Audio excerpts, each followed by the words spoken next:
I keep hearing from so many seniors saying, we live on fixed income. We don't have money for this. We don't have money for that. Some of them have houses and they're thinking about we can't maintain the house. We can't keep the house. Some people have two-bedroom apartments. And all I hear is lack, lack, lack. You know, I share a story because your house should be an asset. And I know people are getting creative, and that's what you need to do. You need to become creative and living. I have one friend, even before she retired, she decided that I'm going to need something to supplement my income. So even before she retired, she took one of her bedrooms of her house and turned it into an Airbnb. Um, Again, everybody's state legislation cities are a little bit different, but she was proactive. She knew she needed to supplement her income when she retired. So she had an extra bedroom sitting there, and she knew that she could use that to generate some income. So that became a source of income. Give myself, when I bought my house, I barely made it. I bought the house, I barely made it. I knew that if I got the house and I qualified, I would be able to take care of the house and maintain it. And I did. When I got the house, I moved in and things were tight. And it is, fixed income. Everybody's income's fixed as far as I know. And what I decided to do is I rented out rooms. Legally, whatever. I rented out rooms. And there were times fortunately, I had a nice sized house and I had a lot of rooms. So, but there were times when I rented out almost all my bedrooms. I rented out the basement. I rented out the top floor. It wouldn't be forever, but I needed to do what I needed to do to make ends meet. So when I hear, I want people in my space, I don't need to have that. I like this. I don't want to have strangers. You you got to take a chance, and you need to vet them, make sure that you need. But people out there are living hard and they need a place. Think of the Golden Girls. The Golden Girls were three ladies that got together. They all, what are four of them? Anyhow, three or four of them, they got together and they all shared a house and shared expenses and stuff. And they were able to live a very comfortable life. And sometimes you got to think different, think outside the box.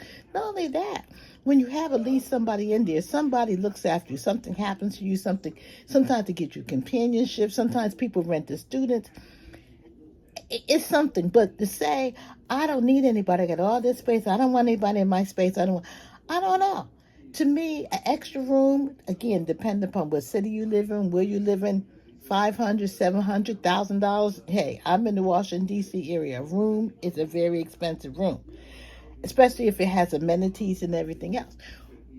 Does it help ends meet? Yes. Would it make things a little easier? Yes. Would it help you go on vacations and afford this and afford that? I even have a friend, now this may be going a little bit too far, but what she decided to do, because she needed to help make ends meet and get ahead of the curve or move forward, she rented her bedroom and she stayed for a little while. It wasn't for a long period of time. She stayed in the living room so she could make ends meet. Again, there are ways out there, and one of the means is Airbnb in your home, rent a room. You got to be creative, and you need to think about outside the box. There is nothing wrong, as I said. To this very day, I have a roommate. I can't imagine not having one.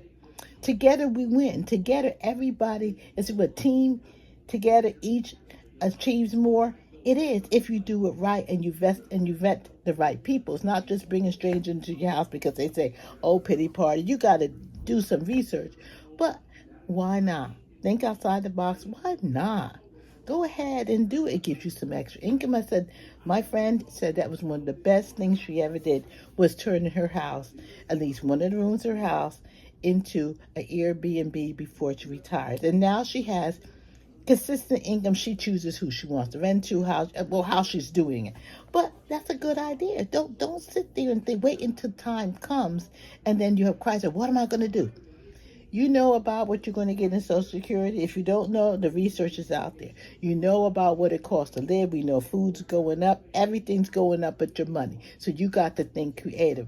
Get a roommate. Get whatever you need to do. Do Airbnb. There's a whole lot of programs out there, from what I understand, that you can ways and in which you could have somebody in your home to do something for you, to help you with stuff. I don't know.